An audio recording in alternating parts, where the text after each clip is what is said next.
Retour dans le studio improvisé, studio radio du secrétaire général de l'enseignement catholique dans l'enceinte du parc des expositions de la Porte de Versailles à Paris, à l'occasion de cette troisième et dernière journée du congrès des maires de France. Nous allons parler développement durable, nous allons parler transition écologique, nous allons parler de tous ces thèmes qui sont des thèmes, on va dire malheureusement, d'actualité ou heureusement en termes de prise de conscience. Nous allons parler de tous ces thèmes-là en compagnie d'André Flageolet, vice-président de l'Association des maires de France en charge du développement durable. Il nous dira quel est le poids de cette charge. Il est également le maire de Venant dans le 59, c'est-à-dire dans le Nord. Pardon, Pas-de-Calais. dans le Pas-de-Calais, pardonnez-moi. Ah, excusez-moi. Et c'est un ancien de l'école de Lille qui vous dit ça. Oh, j'adore. Bon, j'ai honte. Paul Vittard, président de l'Appel académique de Caen, membre du bureau national de l'Appel, et Jérôme Brunet, adjoint du secrétaire général de l'enseignement catholique. Monsieur Flageolet, je m'interrogeais à l'instant sur le poids de cette charge qui est la vôtre, le développement durable. Qu'est-ce que vous mettez d'ailleurs en fait sous cet ensemble? C'est une expression qu'on entend depuis des années, qui sert un petit peu d'attrape-tout. Est-ce qu'on peut en proposer ici une définition peut-être un tout petit peu plus cohérente que cette attrape-tout que j'évoquais à l'instant? Alors, si je devais donner une définition de principe, je dirais comment les élus locaux, de façon individuelle et collective, sont capables d'apporter une réponse ici et maintenant, mais également ailleurs, à la question du dérèglement climatique, qui impacte la totalité de nos comportements et de nos relations. Elles impactent nos relations locales, régionales, internationales, et elles imposent un regard nouveau que j'appelle un dialogue nord-sud construit, structuré, réel, et non pas simplement une bienveillance temporaire et temporelle vis-à-vis de populations en difficulté. Pourquoi parlez-vous de dialogue nord-sud? Je parle de dialogue nord-sud simplement parce que le dérèglement climatique est en fait le seul vrai combat mondial. Qui est né quand? Alors, il date de quand? Mais il a commencé, en fait, ce combat, il a commencé il y a 50 ans, même avant. Il faut savoir qu'aujourd'hui, la France, c'est 0,9% des émissions à effet de serre. Ce n'est rien par rapport aux 23% de la Chine. Ce n'est pas grand-chose par rapport aux 13% des États-Unis. Mais tout ceci mis ensemble, c'est qu'en réalité, aujourd'hui, on demande aux plus petits et aux plus pauvres de payer la facture pour que ça continue. Or, c'est notre système économique, écologique et relationnel qui est en cause et qu'il nous faut avoir le courage d'interroger. Un économiste que je rencontrais récemment disait que nous avions une chance formidable, c'est de voir se correspondre aujourd'hui l'urgence d'un nouveau modèle économique et l'urgence climatique. Est-ce que vous êtes d'accord sur ce point avec lui? Totalement d'accord. Par exemple, pour les maires, puisque c'est ça mon problème, Oui. mais c'est vrai aussi pour l'enseignement catholique et les dirigeants des écoles ou des facultés. La question, c'est que veut dire le mot développement durable dans notre vie quotidienne? Le développement durable dans notre vie quotidienne, il commence par recycler tous les déchets que nous produisons. Il commence peut-être même avant ça par ne pas produire de déchets. C'est la question des cantines scolaires. C'est la question des relations circuits courts, c'est-à-dire circuits de proximité, qui font qu'un circuit n'est pas grévé par des productions de gaz à effet de serre à cause des transports. C'est la question simplement de l'entretien physique du corps. C'est toutes ces questions-là, mais c'est aussi le regard sur les autres. C'est le regard sur notre société, sur la place de la nature en ville, sur la place de l'économie dite circulaire, mais en réalité qui n'est pas aussi circulaire que ça. En tout cas, elle n'est plus linéaire. Et c'est tout cela qui fait partie de l'éducation. Et quand je regarde un peu les tendances dominantes de notre façon de vivre, on ne peut pas dire qu'on est très conscient du dérèglement climatique. On le subit pourtant de plus en plus. On note un certain nombre de choses qui, pour être toujours régulières, n'en sont pas moins plus importante. Je veux dire que les précipitations, les événements climatiques, ils sont là. Ils étaient toujours là. Ils sont plus puissants aujourd'hui. C'est peut-être ça le dérèglement climatique. Mais on sera vraiment conscient le jour où on ne dira plus « il fait trop chaud, je vais mettre la clim ». Il sera vraiment présent, ce dérèglement climatique, le jour où on ouvrira le robinet, il n'y aura pas d'eau. Mais ça, c'est pour demain. Nous ne nous en rendons pas compte aujourd'hui. Mais il faut savoir qu'à travers le monde, un quart des populations n'a pas accès à l'eau courante de façon quotidienne. Et plus d'un quart de personnes n'ont pas accès aux simples latrines pour leurs besoins personnels. C'est ça la réalité du monde. Et c'est celle-là que nous devons prendre en compte pour avoir des relations internationales, locales, régionales, apaisées, et non pas dominées par la contrainte, l'intérêt, l'économisme, et non pas l'économie, puisque l'économie suppose le partage quand même d'une partie des richesses produites. L'économisme, en général, se contente de savoir si financièrement c'est rentable. On ne fera pas l'économie, Monsieur Flageolet, d'une période, vous nous direz peut-être de combien d'années elle sera, où nous subirons les conséquences de ce qui n'a pas été contrôlé auparavant, avant de penser éventuellement à faire en sorte que cette période soit la plus courte possible, c'est-à-dire changer nos comportements. Alors, il appartient aux maires et aux élus de faire prendre conscience qu'il y a un choc des temporalités. Nous sommes entrés dans la nécessité de recomposer un temps long où le rapport de l'homme à la nature est un rapport harmonieux. Il suppose aussi que le rapport entre les hommes soit harmonieux, ce qui est loin d'être le cas par le monde. Mais le temps long, c'est en réalité le résultat de ce que la nature va faire, de l'aide que nous allons lui apporter pour corriger les dérèglements que nous avons causés. Et donc cette contradiction entre le temps long et le temps court, que nous connaissons dans toutes nos activités, que l'élève connaît lorsqu'il apprend quelque chose. Il apprend dans un temps long et il voudrait bien que ce soit un temps court. Il consomme dans un temps court alors que sa réalité d'être humain est dans le temps long. Et c'est cette contradiction-là que nous devons assumer et qui de temps en temps nous met en porte-à-faux parce que nos concitoyens sont quelque part aussi avant tout des consommateurs. La prise de conscience dont parle André Flageolet, Jérôme Brunet, elle se fait comment quand on est, comme vous, l'un des responsables de l'enseignement catholique ? Eh bien, on accompagne évidemment cette prise de conscience de bien des manières, notamment en écoutant aussi comment les jeunes sont en prise avec tous ces questionnements et ils sont vraiment en avant de cette réflexion et évidemment ils se sentent concernés au premier chef. On voit bien beaucoup de mouvements de lycéens de cette prise de conscience, d'une part. D'autre part, on s'inscrit aussi dans la tradition de l'enseignement de l'Église, et particulièrement d'un texte assez remarquable qui fait date, c'est le texte Laudato Si du pape François en 2015, qui reprend la tradition de plusieurs papes. C'est-à-dire que c'est pas résolument nouveau ce que nous dit le pape François. En revanche, sa manière de le dire est assez nouvelle puisqu'elle s'adresse vraiment à tous les hommes et les femmes de bonne volonté. Et je crois que le message très clair, ça nous permet de cristalliser notre projet éducatif chrétien autour de ce qu'on appelle l'éducation intégrale ou le développement intégral de la personne, qui reprend ce que disait le sénateur Flageolet. On ne peut pas penser cette solution à la crise climatique sans réfléchir aux relations entre les peuples et donc aux relations entre les personnes.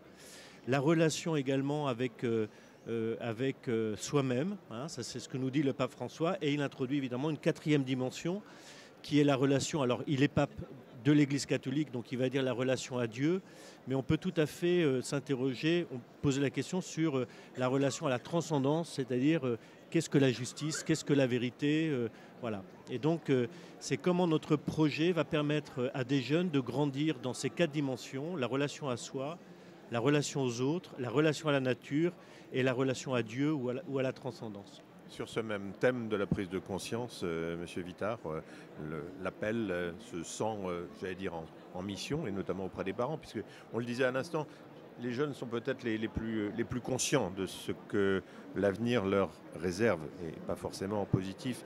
Est-ce que les jeunes ont aussi un rôle à jouer auprès de leurs propres parents ? Tout à fait. Bien sûr, on est tous conscients que Gaïa, la planète, est malade. Et au-delà, comme l'on dit, il est évident qu'il y a un aspect transgénérationnel à cette problématique. Et nous, parents d'élèves, nous souhaitons que justement nos jeunes, parfois même, nous montrent l'exemple. Et nous ferons un congrès, d'ailleurs, l'appel fait un congrès tous les 2 ans. Le prochain est du 5 au 7 juin à Deauville. Et justement, la thématique que nous avons choisie cette fois-ci est défi écologique, enjeux pédagogiques, pour bien montrer que nous, parents, nous sommes très sensibles. Et nous souhaitons bien sûr que la génération qui vient nous aide à changer un peu de paradigme et aussi non seulement penser la planète, mais aussi la relation à autre, la relation à autrui et la relation à soi. Et au-delà, puisque nous soutenons le caractère propre de l'enseignement catholique, bien sûr, dans ce qu'il y a de plus beau dans la création, et peut-être effectivement, nos jeunes n'ont pas toujours besoin de dernière paire de chaussures à la mode, mais retrouver la beauté d'un coucher de soleil ou d'un cerf à l'automne qui passe en forêt, je crois que ce sont des vraies valeurs, et effectivement, changer peut-être de paradigme, moins de consumérisme, et plus de, je dirais, de vérité vraie, mais ça n'a pas grand sens, mais voilà, reprendre un peu le beau, avec une dimension bien sûr chrétienne derrière. C'est important, André Flageolet, qu'une autorité spirituelle comme le pape François en l'occurrence, ait produit ce texte qui nous appelle tous, catholiques ou non, chrétiens ou pas, à cette prise de conscience. C'est important, ça pèse. Si on regarde bien, Laudato Si, je vais le résumer, si je peux m'autoriser à dire cela, par un seul mot. C'est le mot bienveillance. Boris Cyrulnik dirait résilience. Résilience entre les hommes, résilience entre l'homme et la nature. Et quand je dis résilience entre les hommes, c'est à la fois au niveau local et au niveau mondial. Et donc pour nous, Association des maires de France, qui sommes dans une laïcité apaisée, ce discours apparaît comme étant, je dirais, une dimension, un supplément d'âme qui ne nous regarde pas en tant qu'élus, mais qui nous interpelle en tant qu'hommes. C'est aussi simple que ça.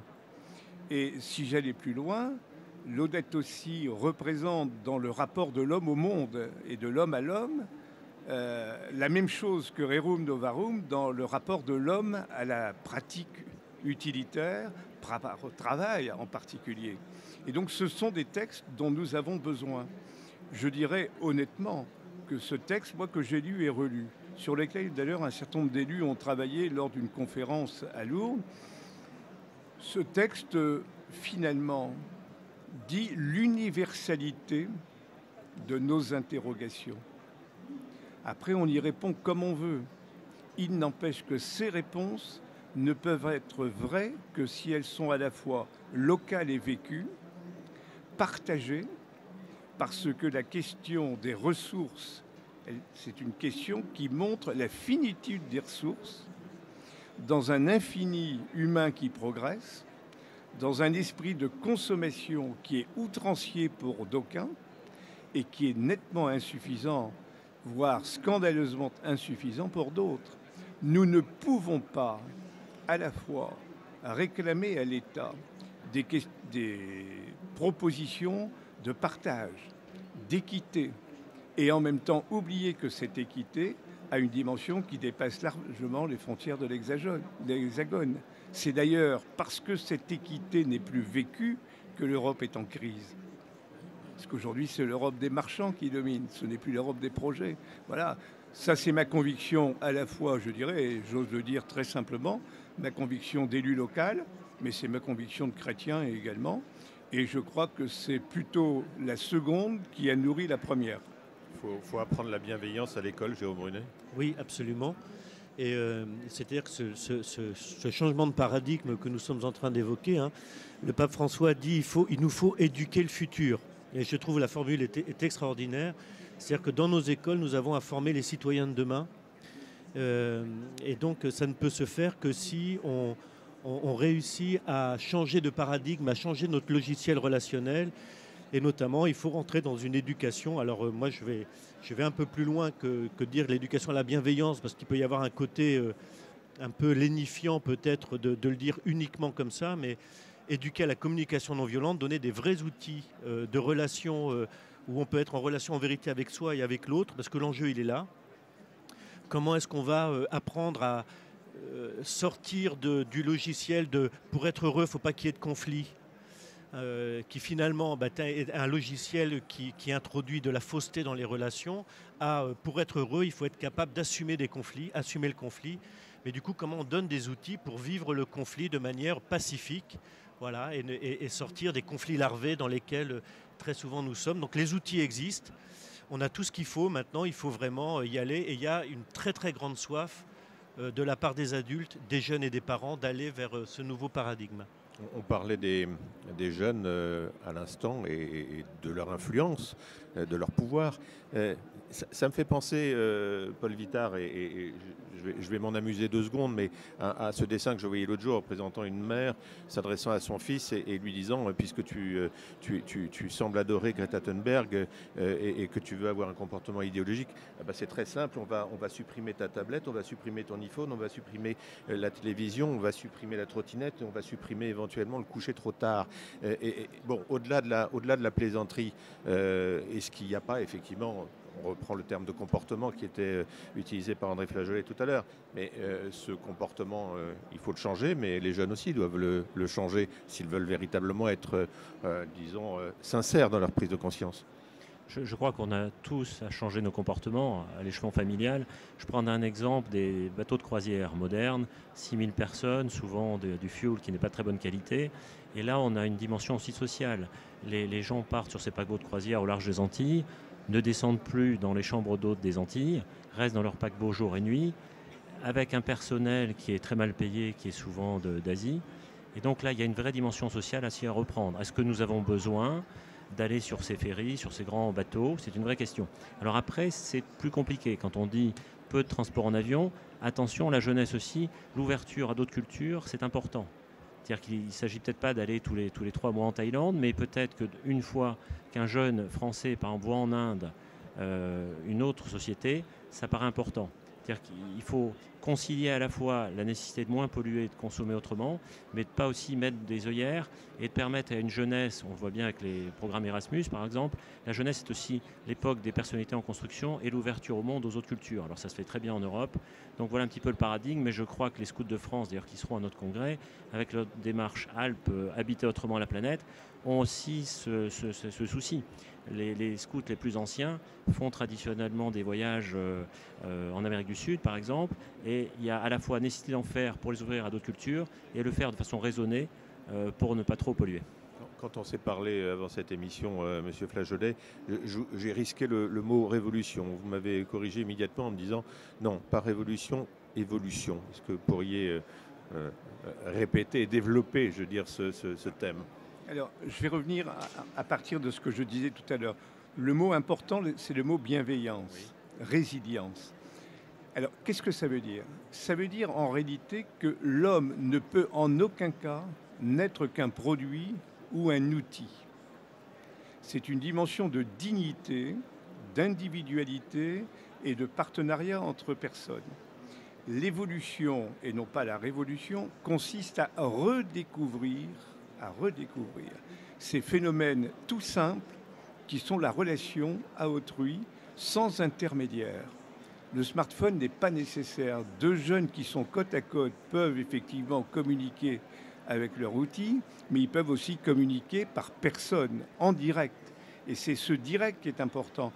La jeunesse, dans la question du dérèglement climatique, la jeunesse nous interpelle avec les moyens que nous lui avons donnés pour nous expliquer que ce n'est pas ça qu'elle veut. C'est extraordinaire, mais il faut savoir l'entendre, le comprendre et lui donner un sens.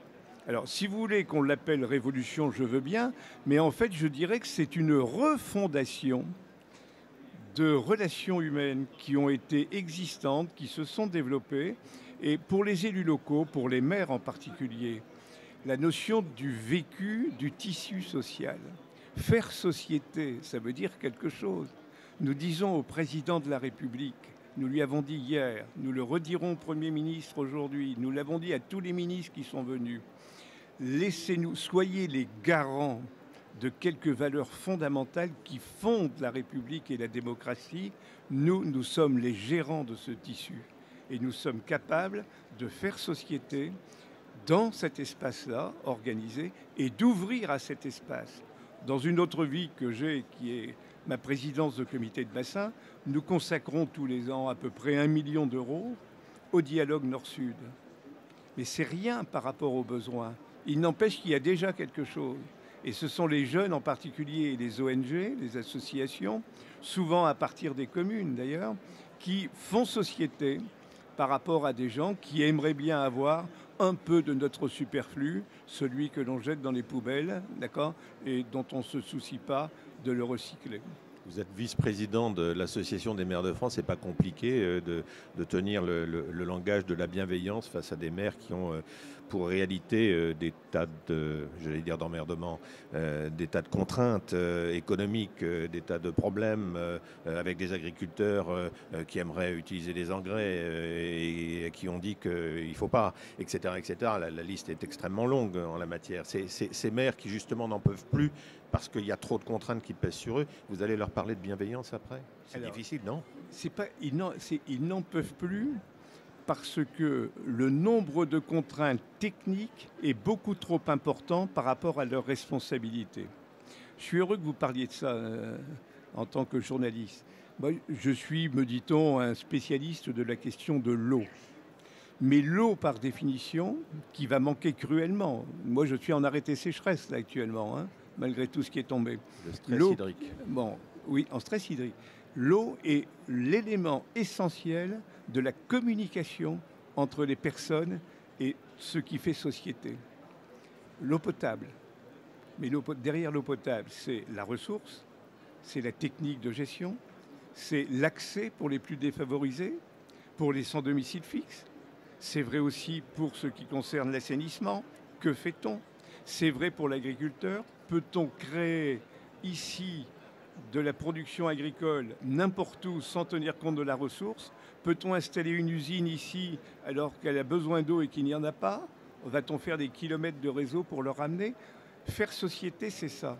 Tenir compte d'un rapport harmonieux entre l'homme et la nature, entre ce que la nature est capable de nous donner et nous interroger sur notre capacité à recycler ce que nous avons sali, ce que nous avons consommé. C'est extraordinaire, c'est un programme à lui tout seul. Si les maires ne sont pas là au départ pour régler cette résilience locale, l'État ne pourra rien faire, strictement rien faire. Il est impuissant sans ces fantassiens de la République que sont les élus locaux.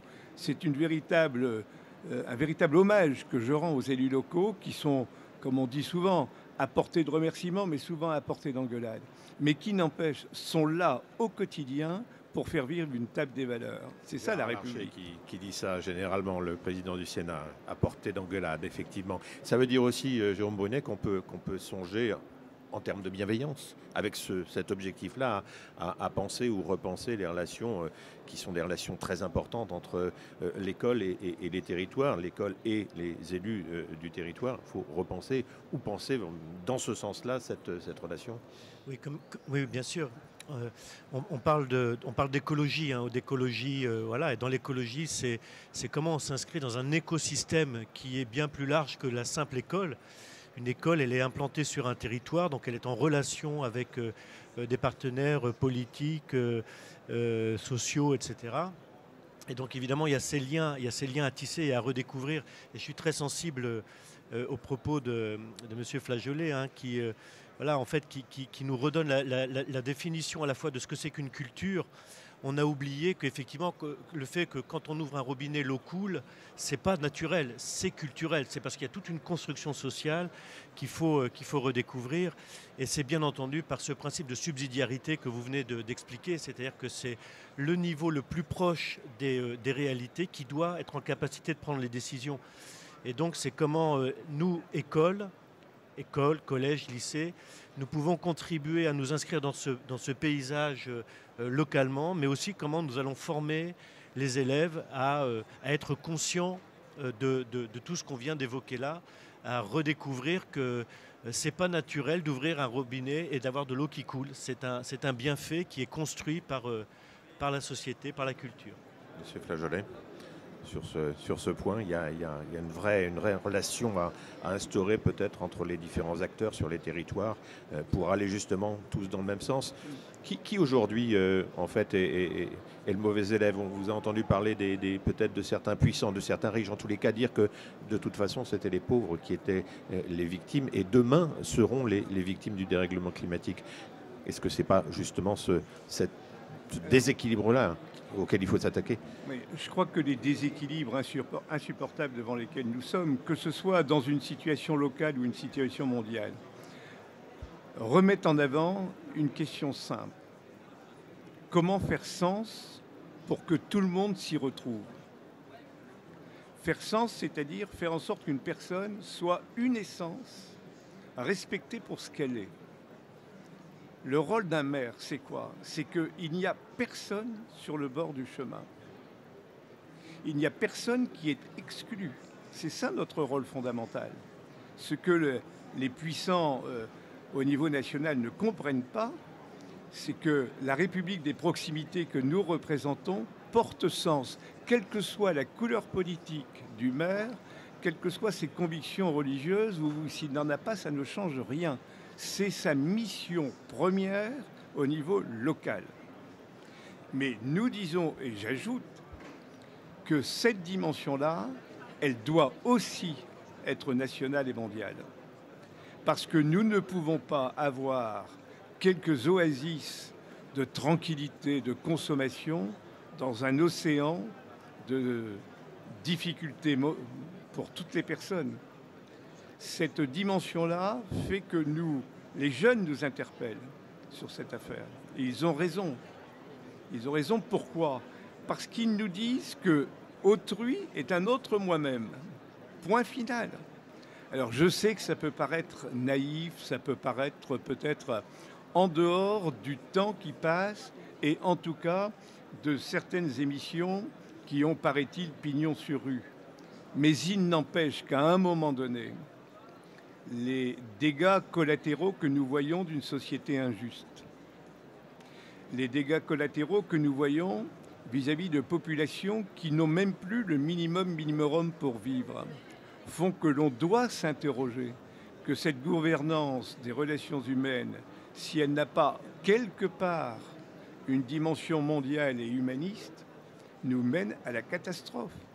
À la catastrophe dans notre relation au monde, parce que nous consommons au-delà du raisonnable les matières premières de cette société.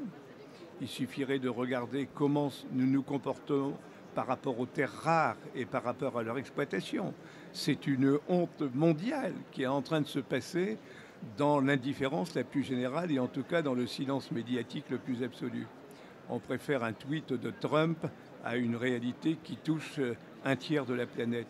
Mais viendront des temps meilleurs, on ose espérer. En tout cas, pour nous qui sommes au contact des populations, cette notion de service, finalement, cette notion de dire la relation à autrui est une relation fondamentale, bien, nous la vivons bien. Et celle-là, nous la vivons bien. Ce que nous vivons moins bien, c'est le corset qui est en train de nous mettre autour de nos possibilités d'action. Et ça, nous disons aux puissants de cette société, toutes tendances confondues, laissez-nous vivre. Merci à tous les trois pour cet échange et cette hauteur de vue, permettez-moi de vous le dire, Monsieur Flageolet. Merci à vous, merci d'être passé sur le stand de l'enseignement catholique et très bonne journée. On se retrouve dans quelques instants. C'est nous qui vous remercions.